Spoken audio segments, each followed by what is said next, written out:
Hey, what's up, guys? I have festivated our screen here. I know that's not a word. I was trying to find it. Welcome to Week 16, Flex Friday. Semifinals for all of my leagues, I think. I don't think I'm in any that are different. Andy might be able to speak different to that. But, I mean, it's crunch time. I got a couple leagues. I got Trevor Lawrence last week. Got a couple leagues. I had Trevor Lawrence, and I was doing the Trevor Lawrence thing, and I think it's that kind of year, man. Same thing with Puka Nacua last night. I got Puka Nacua on 4 teams, and the 2 teams I don't have him on, I'm playing against him. And I don't really know how to react, but maybe Andy can help us with that one. Yeah, I mean, it sucks if you're playing against them, and it's awesome if you've got them. You know, 'tis the season of great joy and great pain for fantasy. You know, I was debating starting Kenneth Walker last night, decided to sit him, and of course he goes off. Now just got to live with it, got to, rally the boys, keep riding strong, and have some hope that somebody else can step up. It's one of those ones where it's like if you did start him, he would have sucked. Guaranteed. Like, as soon as you benched him, that's what it took for him to have a good game. And so thankful for Andy benching him if anyone did start him. I didn't start him in a league that I had him. I couldn't do it. But we are here to give you guys your desperation flex plays for Week 16. Hopefully you have better options than these, because I wouldn't want to be playing some of these guys, but I am in a couple leagues where I'm looking for a flex guy or a dynasty league where it's like a triple flex, and like I might be putting Michael Carter in if Woody Marks gets ruled out. So we'll see. I didn't mean to ruin one of my players there, but I guess it doesn't really matter. And other than that, we are gonna go over last week real quick, just because we don't have any questions, and then we'll. That is not the screen I want. There we go. Like that. So going over last week. Honestly, the opposite story of my usual season. I had a great DST and kicker week and basically pooped the bed besides it. I gave Rodgers to myself as a wash. He had a great game, but looking at the QB games, it was crazy. 19.3 being QB 17 was like really nuts. Andy killed it on JJ 2 weeks in a row, though. Shaheed, like, what a great game last night for Shaheed. He may not be doing the receiving work we did, but he's an impact player for him, and he's getting in the end zone a little bit. So Shaheed, wide receiver 27. Saints were close. McPherson with just the absolute bagel going against fucking Baltimore. The weirdest outcome. That outcome screwed me in a league so hard. But yeah, same with like Likely. That game was just weird, dude. It's just kind of one of those games. Yeah. Not how I expected any of that to go, but hey, kudos to the Bengals for figuring out how to stop the tight end for 1 week out of the year. We'll see if they can do that. Yeah, I mean, I wouldn't have much faith. I feel like it was more just like Baltimore, dude. I don't really know what they're doing, and also like the fact that the Bengals were doing like absolutely nothing offensively put no pressure on Baltimore to like have to even do anything. Like it didn't matter at all. They had no pressure to even have to run offense, really. But we're going to get Flex Friday kicked off today. I like this week because there are a lot of names that we wrote down that I don't think we've talked about at all this year. And to have the balls to throw them in your Week 16 lineup, like I said, I hope you're not in this position.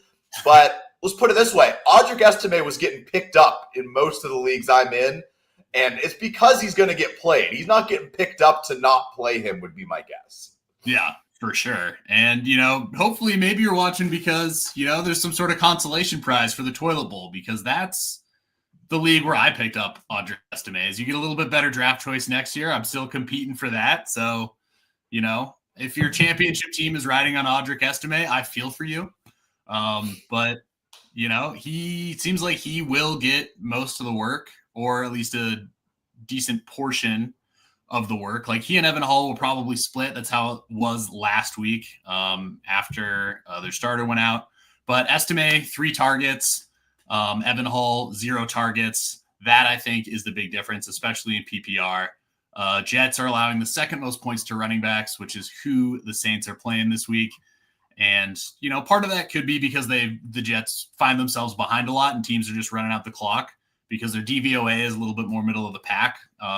But, if this is a closer game, that means maybe more targets for Estime. They might not be, running the ball as much, which is where I think he can really thrive.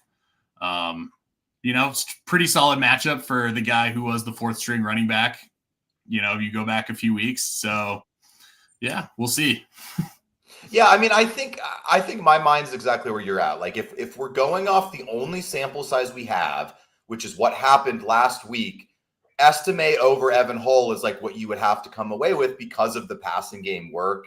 Now, like, we don't know if that's going to be the case. It seems to be. I mean, you would think like Evan Hull like isn't really an exciting option. Not that Estime is either, but this is like the matchup of all matchups. I mean, ETN like had a monster game last week. The Jags dropped like 8 touchdowns against the Jets, and it's just like the ultimate take out your frustration defense to go against. I feel like is you get a home game against the Jets and you're just like, well, let's drop 45 on them because our season has not gone the way we wanted it to go. I'm with you on Estime. Like, he's very available. I saw him getting picked up in most of my leagues. He was even available in a lot of dynasty waiver wires, like let alone redraft waiver wires, because he was so buried. Dude, what a shame that Kamara like just wasn't able to get healthy or something, because this could have been like a league-winning Kamara week right here, just going up against the Jets 4 or 5 years ago. And 6 touchdowns. Such a shame. Such a weird year for Kamara, and it's good to know. But we appreciate Epic Ape Fight joining us. I feel like I recognize that name, so thank you for returning. What's up, guys? PPR QB between Burrow and Stroud, and wide receiver 2 and flex with DK Evans, Michael Wilson, Sutton, and Pittman. So 1 QB, Burrow and Stroud, and then pick 2 out of the 5 wide receivers he gave us here, Andy. Okay. And let's see if we can get some matchups. Obviously, I'm trying to remember who the Bengals and the Texans are playing right now. Burrow is going up against Miami, right?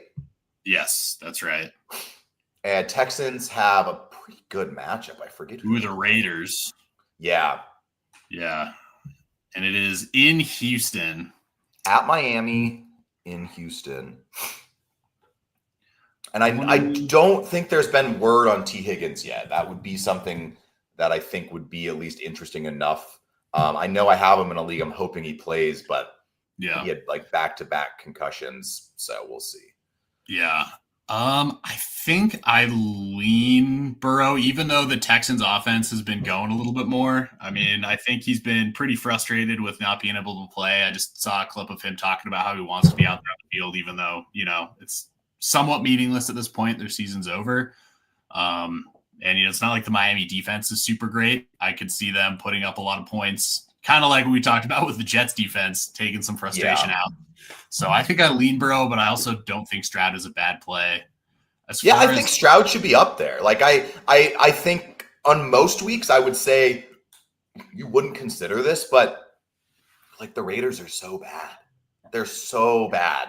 And Miami's been putting up a fight, man. I will say, like, I can't speak for if McDaniel's going to be back or not, but like I'm impressed that they went like 6-1 after starting like 2-6 or I forget what it was. Like they've really battled back.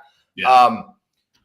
I would say this is hard, Epic, but for me, I think I would have to get a little more context. And a lot of times how I like to phrase stuff is ceiling and floor. So I would say if you're projected to win your matchup or you feel like you have the better team, I think I'm going CJ Stroud because I think he's more likely to give you 15, a couple touchdowns, 200 yards. But if you're looking for a monster game, I don't think Stroud has a 5 TD game in him. I could see Burrow, like that's in his range of outcomes. I think they're 2 pretty good choices. I had a Stroud or Jacoby Brissett in a league, and I ended up going with Brissett just because like he's been throwing the ball so much. But I had a Stroud in until I ended up picking up Brissett. So I think it's not a terrible choice. And then I'll go wide receivers, and we'll kick it back to Andy. It's really hard for me to not play Michael Wilson. I know it seems weird with these names. And even though like Harrison might be coming back, they've just been throwing the ball so much. Okay, before we get this context, I'm going CJ Stroud. Yes, Yeah. CJ. I would go like if you just got the Puka bomb on your team. That's a nice I start. think I'd go Stroud. Just safe matchup inside home game. Yeah. I think I'm going Michael Wilson here, and dude, maybe this is going against the grain here, but I think I might be going Mike Evans. He looked so good last week, and just he didn't even score. Like it's hard to imagine they're not going to try to get him a touchdown. I mean, DK's looked good. I think you got to probably bench Pittman just with Rivers and the run-heavy offense. And then Sutton's fine. I just think I would lean Evans, Wilson, and DK. I'm kind of between those three. And for me, I just think like if they are saying Evans is healthy, which he said, like I got the sleeper notification and moved from questionable to healthy, so I'm going to trust it. Like they fed him last week. Like they really did. So I don't know where Andy's at though. For me, I think Michael Wilson at this point he's almost like a must start just because of the target share he's getting. But these are good options to be able to switch him out for. I think lean DK. Just the Ravens have allowed the most yards per game to wide receiver ones, and DK is like the difference between him and like the other guys on the team. I think is one of the biggest in the NFL. He's basically their only wide receiver. Like he's just yeah, it's kind of what it feels like. So I think I would go Wilson and DK, but I also like Evans as a start too. Like I'm in a tough spot where I think the only league I have a Wilson share where I'm benching him is I'm between George Pickens and Michael Wilson. That to me is like that's kind of my line where it's like I don't think I would really flinch at putting him in over a lot of guys, but like I think the only place I'm not playing is like I have like AJ Brown, Amon-Ra. It's his dynasty team, just to be clear. This is not a redraft.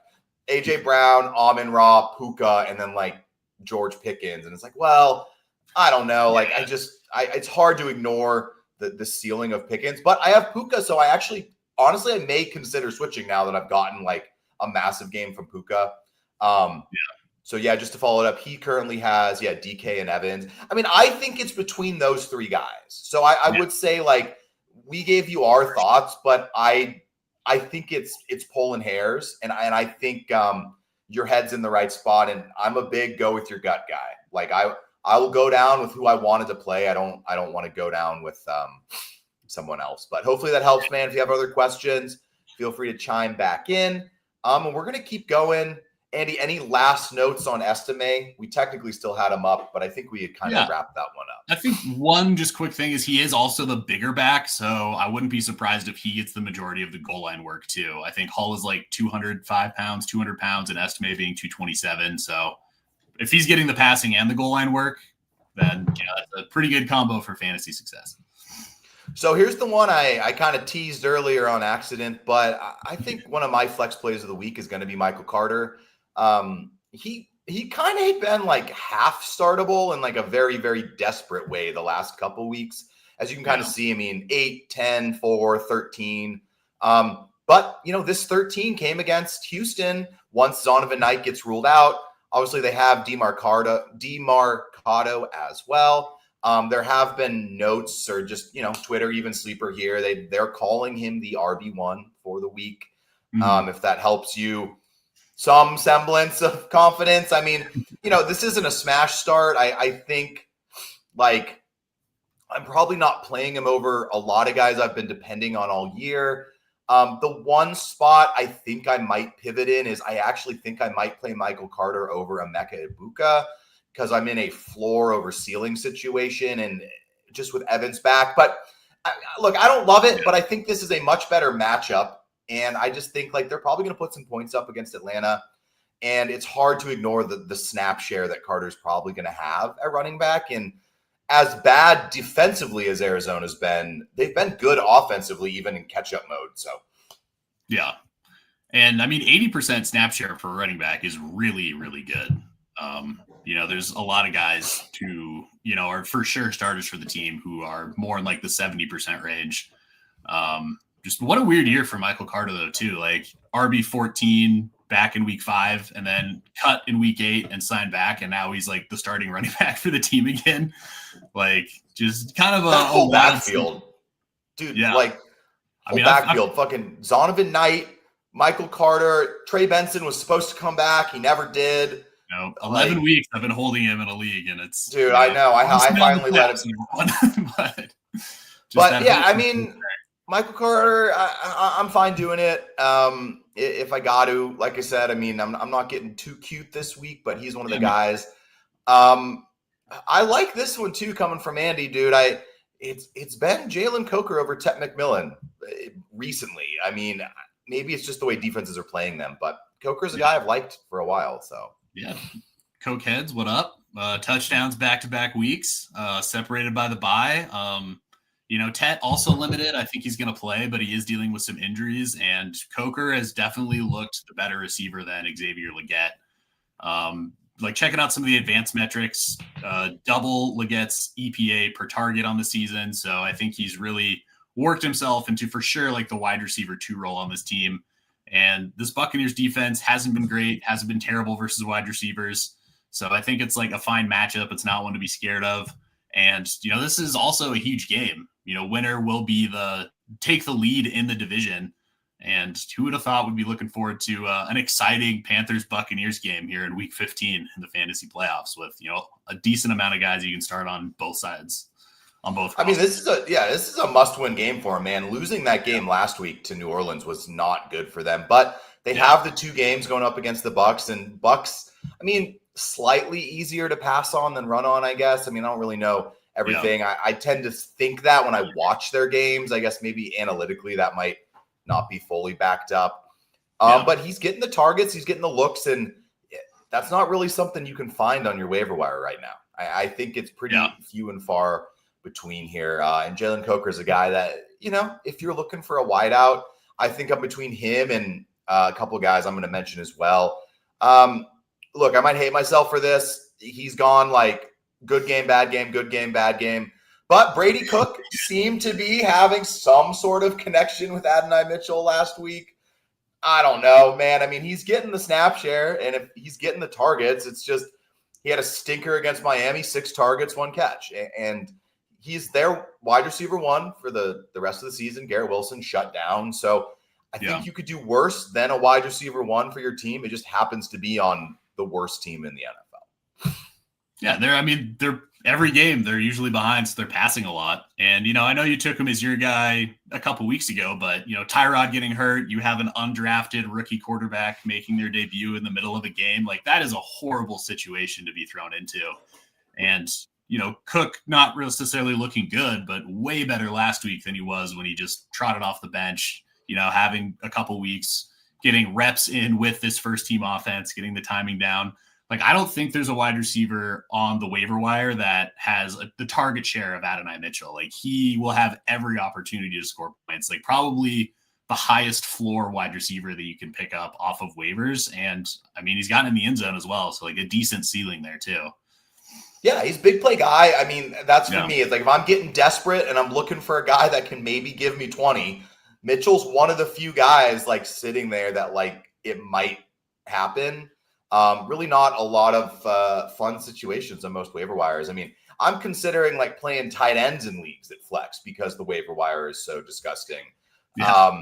So moving into Andy's third player, you want to talk about disgusting. This is a nasty boy here. This is disgusting. A nasty boy. This is going up against Detroit, though. That's a big part of it, And Rodgers last week only threw 3 passes to wide receivers not named DK Metcalf. But what does he love more than anything? Our wide receivers he has rapport with. Would not be surprised if we get a little Alan Lazard sighting on this team in a couple days. And I mean, MVS, 4 years in Green Bay with Rodgers, out there for 52% of the snaps, which is just behind Adam Thielen. I think he was out there for 58. So, he's going to be on the field. And, not saying MVS is like a massive red zone or deep threat. He's definitely fast, and he's kind of been that for his career, like a field stretching kind of guy. But compared to Adam Thielen, he definitely is. And Detroit allowing the 2nd most points to wide receivers, 5th most yards to wide receiver 2s, a lot of injuries on their secondary. And with their offense being so good, I mean, Rodgers is going to have to throw that ball. And I have seen him make some magic in Detroit before. So if you're going to throw a Hail Mary, you're going to want Aaron Rodgers throwing that ball. And, This is the deep league play. You got a bunch of flexes. I feel like dynasty leagues, he's probably out there in a lot of those. Very, very low floor, like about as low a floor as you can go. But I think there is a ceiling there because he only needs to connect on one pass from Rodgers to potentially. I would love to know the 2% rostering percentage here. Like what are these leagues? 18 team. Like I think you nailed it though. It's like the thing is like if you were to take the name off him and just kind of present the situation, you'd be like high scoring game, indoors, probably a good game script for the pass offense, wide receiver 2 on a team. That's what we're describing. Is just then you see Marquez Valdez-Scantling and you're like, not this fucking guy again. Like not again. But he's going to be a deep guy. And I mean, Detroit, like bleeding secondary players, they've lost so many defensive guys this year. And I mean, they're not going to be double covering MVS. It's going to be going to DK. and so it's like, I feel like it's kind of like he could break one. He could have a 2-catch, like 80 yards and a touchdown kind of game. And I think that's what you're looking for here in a game where Pittsburgh's probably going to have to throw more than they want. Yes, 100%. So moving into my third one, I don't know how this roster percent. I think it's just people never cut him, maybe from like his mid-season burst, but he's been pretty bad of late. He made one really good play last week, and this to me is just kind of my deeper one. I mean, I think this 42% rostered is a little deceiving. I feel like he's probably pretty available in like most leagues that are like dropping people pretty consistently. I feel like this is more like leagues that people don't pay attention and maybe he's just on someone's bench. But Kayshon Boutte going to be a deep threat for me going up against Baltimore. Like you said, like you can attack Baltimore. It's a matchup that you have a chance to go get them. And I wouldn't be surprised to see this a higher scoring game, at least out of the Patriots losing last week against Buffalo. Now it is going to be at Baltimore. Baltimore's going to try to run the ball because that's kind of the weakness of the Patriots defense. But I think for me, like if I'm looking deep and I'm looking for a ceiling, no floor play, Boutte has the spike weeks to back up that he has the chance to do this. He's just not really a consistent option, I don't think.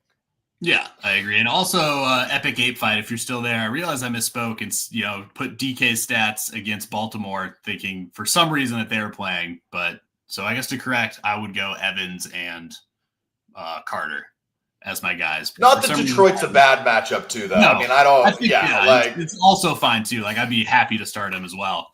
But yeah, I mean, Boutte last week kind of just out there running cardio, but it's just because you can run the ball on the Buffalo Bills so well, and they got out to a huge lead and were trying to hold on, and then the Bills wound up coming back. So they didn't really have to sling it that much in the second half.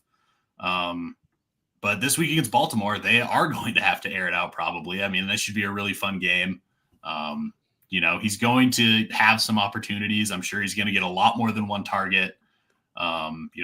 Baltimore has a much better rush defense, and they're also giving up the 11th most points per game to wide receivers. So, they've been really bad against wide receiver ones. It's not like they've been great against other wide receivers either. So I think Boutte's a decent option.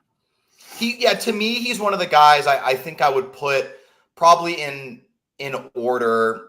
Honestly, he might be on the same tier as MVS. I mean, his rostership percentage is going to be higher, so maybe a little higher. But I think these are a couple of guys I threw out here, and I spoke about this last week, where it's like, if you're in the semifinals, you really shouldn't be playing for floor unless you have some dominant lead or if you have Puka Nacua, I understand why you would play Audric Estime over Adonai Mitchell. But if you are losing, I don't think Audric Estime is dropping 25.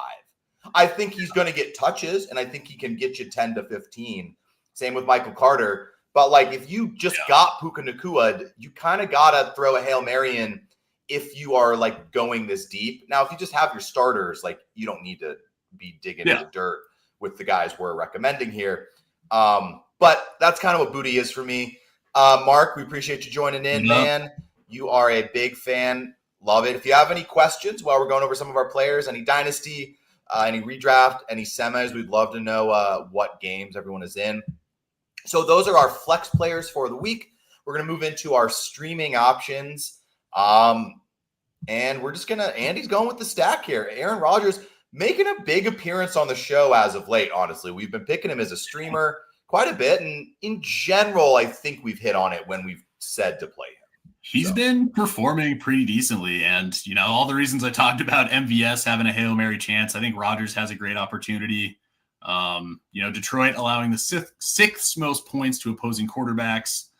And, and anytime Rodgers has played a bad defense and it's been a shootout, he's put up numbers. Like there's a few times he's played against last week, bad defense, and he put up decent numbers, but also they went up, big quite a bit, and they, weren't playing from behind or weren't trying to keep pace. But, week 7 versus Cincy, week 14 at Baltimore, week 1, crazy shootout versus the Jets, surprisingly. And I think this game, they're going to have to put up points. They're going to be throwing it, and he still got it even at 42. Maybe not like prime vintage Aaron Rodgers, but there's still a little bit of Hall of Fame magic left in him. He can definitely still throw the ball and throw it to the right guy at the right time. I think it's just like the rest of him that's not the same. That, he's just not as mobile as he once was. But you saw him slinging that ball last week, like you were saying, like, that was in the cold, like he was ripping that thing. And I just think this is one of those like pass happy matchups. Pretty similar to the couple of games he's been in recently, like Baltimore, these are must win games for them, and he's going to throw the ball. And I also think their offense is coming together a little bit more. I think honestly, dude, one of their like best players that they've just been using, and it's in the passing game, has been Kenny Gainwell. He's been just being there for Rodgers like every single down. And one of those guys that, man, if you told me like Kenny Gainwell was going to be like a very valuable fantasy football piece this year, I would have never believed you. And here we are. So Aaron Rodgers, potentially there to save you if you're looking this late. Mark has a question for us. I got to start 3 out of the following full PPR. Breece Hall, Tyrone Tracy, Marv, BTJ, Jalen Coker. So Breece Hall, the Giants. We just talked about who the Jets were playing. They're playing the Bengals. Not a bad matchup. I know Breece hasn't really been performing. Tracy playing the Vikings, but had a huge game last week. Marv, is Marv for sure back yet? I've been kind of waiting. It sounds like he's going to play, but questionable. Expects to play. Okay, good enough to go. Versus the Falcons. I think Brian Thomas is a start. Yeah, sure. I think you got to play Thomas. We had the same question last week. I forget who it was. Someone asked, and we're like, "Go Brian Thomas." And I remember seeing him score, and I was like, "Hope that dude played Brian Thomas."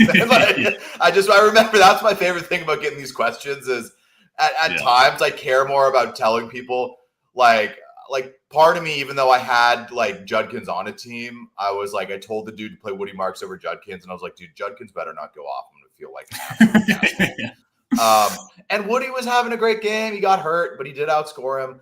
I think I'm going BTJ, Tyrone Tracy, and Breece Hall. I think with the injuries and Marv being a little up and down. Oh, it was you? Okay. Honestly, both fine. Yeah, both fine. Tracy did go off last week. He had a huge game. Yeah. Good call. Sometimes the right call is, go with your gut. No wrong. I do think out of these players, I think I would rather go down with Breece Hall than Marv. He's got a good matchup. We'll probably get some PPR points, especially this full PPR. And Breece just has a chance to have a bigger game than Marv. I think with Marv, they've been feeding the other weapons.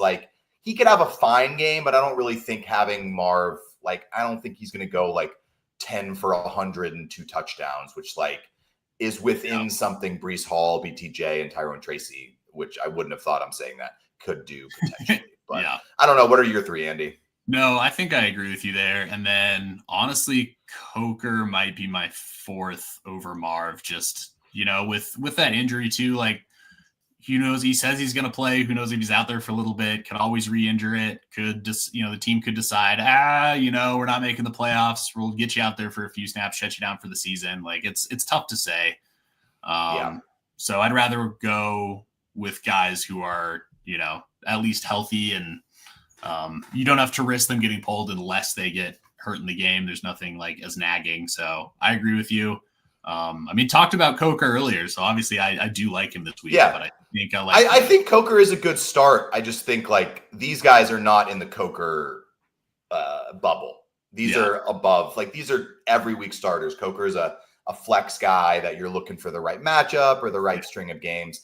So getting into my streamer of the week, I'm going with Tyler Shuck, dude. He has 3 good performances in a row.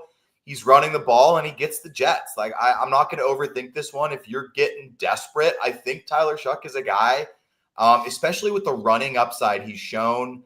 I like it. And he's been like flashing enough. Like I think if you have Tyler Shuck on like a dynasty team, you at least like what you've seen enough. Like, this is what you were hoping. He's improved. I think he's 3-3 as a starter, and he gets the Jets, the Titans, and Atlanta. Like he could be 6-3 as the starter for the Saints, which would be awesome, but also suck because like you'd play them out of a really good draft pick. But I like the rushing ability. It's something you look for, and it's the reason guys like Jackson Dart have been good starts this year when he plays. It's you get these 3 to 5 free points and the chance for a rushing touchdown. Yeah, for sure. He's looked better passing the ball than the other guys that they've had back there, and averaging 7 carries a game for the last 4 weeks. So he's able to get it done with his legs, threaten the end zone, had 2 touchdowns a couple weeks ago on the ground. So, and that is huge for fantasy anytime you're getting rushing out of your quarterback. And this Jets defense allowed the 9th most points to quarterbacks and the 10th most rush yards to quarterbacks as well. So he can definitely get out there, hit some of his scrambles, and get it done through the air. So I like Shuck. Yeah, and I think Shuck, and I would even put Aaron Rodgers in this. Like they're probably a little more likely to be like a super flex conversation where it's like the thought would be is you probably have a quarterback that I would play over both of these guys. Yeah. But there's just so many super flex leagues that like you're having to run 2 QBs out there or dynasty leagues and stuff. And these are 2 guys with 2 matchups I really like. Talking about matchups we like, man. He didn't really have a immense game he did have a good game last week. Sorry. It was the week before I said to play him and he put the absolute stinker up. But Cincinnati, Darren Waller, this is the matchup. Like this is the tight end matchup. You look for. Yeah. That's the main reason why I'm throwing him out there, but also, an increase in snap share, which you like to see. He was out there 54% of the time. And, since he finally was able to stop the tight end, I don't think they're going to be able to do that 2 weeks in a row. Those divisional games can get a little bit weird. This being a non-divisional game, we'll see what happens. Ewers is looking like he's going to make his first start, which is a little nerve-wracking. But I also think, checking it down to their 6'6" tight end is probably going to be part of the game plan. I think looking for him in the red zone has been part of the game plan all season. I don't think that's going to change with Ewers there. So, I feel like the Rapper is a pretty good play this week. And he had a great game. It was basically trash time. But he counts for fantasy the same. It's really the only thing is like the Quinn Ewers bit that I think scares me a little bit is that we don't really know what's going to happen. But he's got more upside than most tight ends you're going to find on the waiver wire. So I think he would be the number 1 guy I'd be looking to go get. I'm going with Dawson Knox. Coming off a great stretch of games, 2 really good games in a row, playing pretty low percentage. I was feeling a little better about him. It does look like Kincaid's going to be playing, but like Dawson Knox has been featured pretty heavily that I think like as a 10% rostered guy, like you could do a lot worse. Now, I think I would have aimed higher. Like I think Darren Waller would have been a guy I probably would have, I would go Darren Waller over Dawson Knox. Mm-hmm. But I don't really imagine Dawson Knox being a guy that's like not floating on your waiver wire. So if you were holding out hope for someone else, or I don't really know the situation that you are in, but he's a guy I would consider if you're looking low. Yeah, for sure. Tight end 4, tight end 6 the last 2 weeks. He's got that new dad strength. We've got a good buddy who does a lot of baseball, and his favorite bet is always he targets the guys who just had a kid and always bets on them, whatever their over is for like hits or strikeouts, depending on their position. And pretty good correlation there. And it seems like it might carry over to the NFL. So, we'll see if week 2 of being a father will keep going for Dawson Knox. But yeah, I mean, Browns, not necessarily a great matchup, but also not a terrible matchup. They've been real good against the run, but I think teams have been able to throw to the tight end versus them. Obviously, Bills really like throwing to the tight end. They run a lot of 13 personnel, 12 personnel. So he's going to be out there. He's going to have some opportunities. So moving into our defenses and kickers, Andy's going with the Atlanta Falcons going up against Arizona in week 16. Back-to-back road spot this late in the season. Don't necessarily love that. And also a little worried that, they really got after it Thursday night. They had a chance to ruin their division rivals' chances of making the playoffs. And Kyle Pitts goes nuclear. The defense plays pretty well. But, this Cardinals team, another team that doesn't look good, can definitely turn the ball over. They can move the ball on offense. So, I think they'll be able to score points, but I can also see Jacoby Brissett making a few mistakes. Either they can capitalize on some fumbles, they can get some interceptions, they can get some sacks. So I think they'll still be able to score on them. Not necessarily like my favorite defensive play of the week. There might be some better guys out there on waivers, but I know that these guys are very low owned. So if your waivers are as picked over as ours are in some leagues where there's a lot of playoff teams who've been rostering 2 defenses, since the start of the playoffs, I think you could do a lot worse than the Falcons. Yeah, that's kind of what I was going with too with my pick is like I think there's a lot of defenses that would play over a couple of the ones we're going to mention. But the Falcons are like a high upside defense where they allow points, they allow yards, but they get sacks, that kind of stuff. And so they could potentially have that sort of game against Arizona who their offense has been good, but a lot of it's been in catch-up mode. So how much are they really going to be in catch-up mode against the Falcons? I don't know. You don't know exactly how it's going to be. My just pathetic desperation play, it's going to be the Cincinnati Bengals, and it's just the Quinn Ewers angle here. As bad as Tua's been, dude, he's not worse than Quinn Ewers. I'm not saying that Quinn Ewers can't have a good game. It could totally happen.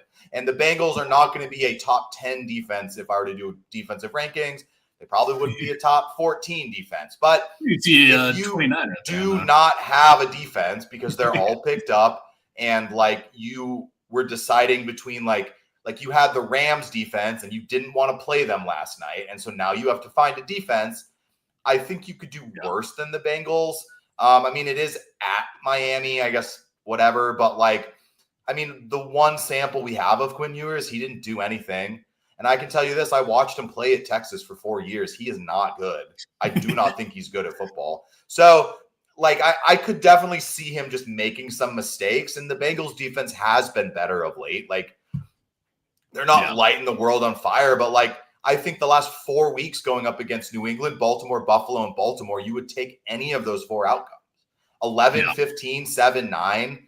And now they get Miami, which is easily the worst team out of those. So I think they have been playing better on defense. And I'm hoping this could be one of those ones where maybe they get a pick 6. Maybe they get a couple interceptions or something. But yeah, for sure. And I think teams can go different ways too. When they've been eliminated, you can either get kind of given up or just rallying, because these are still players who are fighting for their jobs, coaches fighting for their jobs. So it's not like they're totally done on the season.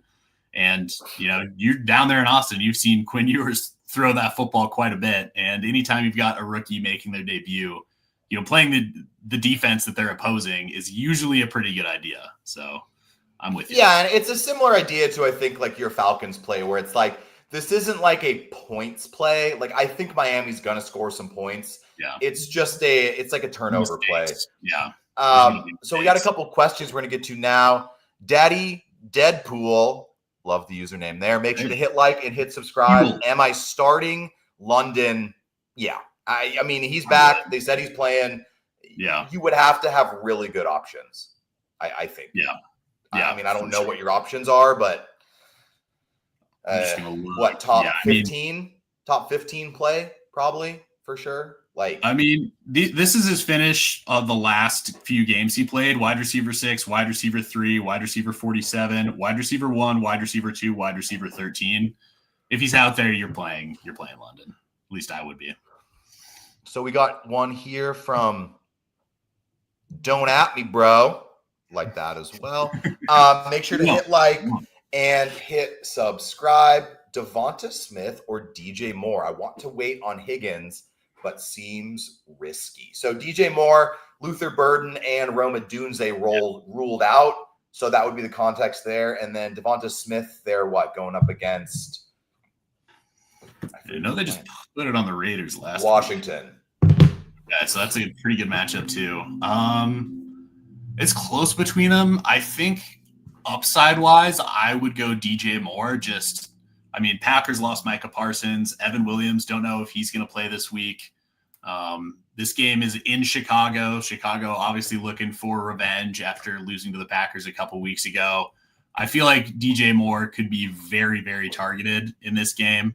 The last time they played, he only had one catch for like -2 yards, but I would be real surprised if that was the same result. I think this, we'll see what Jeff Hafley for the Packers can do, but Micah being gone is huge for this defense, where we've had a lot of questions about our secondary, and then losing, another guy who's played really well and that, in the safety position is huge for this defense. So, I think this is a high scoring game. So this is tough. Like, I feel like I would have gone Devonta, but both those guys being ruled out makes this like such an interesting play. That's a big difference. I think like the safe side of my brain wants to say Devonta, because I do think Washington's a good matchup too. For sure. The issue there is that like a lot of times they just kind of like AJ Brown's been on a tear. They run the ball. Devonta Smith gets like 5 Goddard's targets. been playing really well too. So like he's been a touchdown machine. I would say unless you're like dominating the matchup, I think I would go DJ Moore. Like if you have Puka, I think maybe like if you have Puka and Stafford and JSN and they all played last night, like I think I might go Devonta, because I think he's more likely to get you like 5 points. But I think they're in the same tier. Yeah. How do you guys feel about Geno Smith going forward in Dynasty? His owner just dropped him in my league, but I'm not sure how to feel even with his big contract. Not good, but if he's on waivers, especially Superflex, I would pick him up. If it's one quarterback and there's more options, there might be. If it's one QB, he deserves to be on the waiver wire. Yeah. If it's Superflex, I mean, you gotta add him. Yeah. I wouldn't say I feel good about it, but like, I'm not trading for him, but I would trade a 4th round pick for him, which is what you're picking him up. Like, it's worst case scenario, you pick him up, and if he's, replaced and he's a backup on a team, then you can drop him if you need the roster space. But, I'm assuming, most of my dynasty teams, there's a few players on there way at the bottom of the roster that are quite droppable. And anytime you get a guy who has a good chance of being a starter, it's usually you can't like other. Okay. Drake London over Abuka for sure. For me, I'm not. Oh yeah. 100%. Achane 3. I mean, dude, it's possible. Like I said, I really don't think this is an Achane being shut down play. It's a Quinn Ewers throws an interception play. Achane could definitely have a big game. I think he'll probably get a lot of checkdowns. So I started Puka and Colby up 50 points. Yeah. I mean, I think I would probably go Devonta Smith, but like neither one of these guys is a smash start. Like I am playing Devonta Smith in a league. I'm playing DJ Moore in a league, and like I'm playing them over some other guys, but I'm not in love with either of their matchups. But I do think DJ Moore has shown he can have 2 touchdown games, which I think that's kind of what Andy's insinuating here, is that like he has a bigger ceiling. So if you're trying to get a monster game in what could be an easier matchup with like shifting Packers defensive mindset potentially this week, like we don't really know exactly how it's going to be.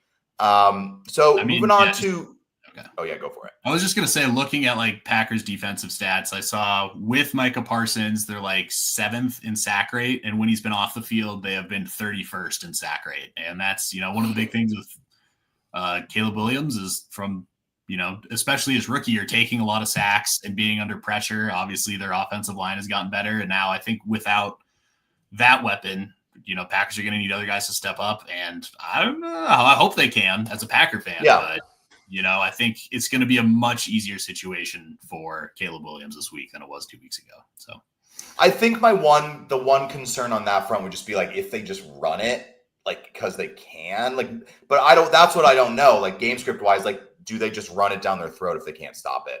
So moving into our kickers, I've never heard of this college, the International Pathway Program. Oh, yeah. I have heard of that. I just was thinking it's a college. I was like, it's not a college. Yeah. But Charlie Smythe, you love to see it, man. Making an appearance on the show. Yeah.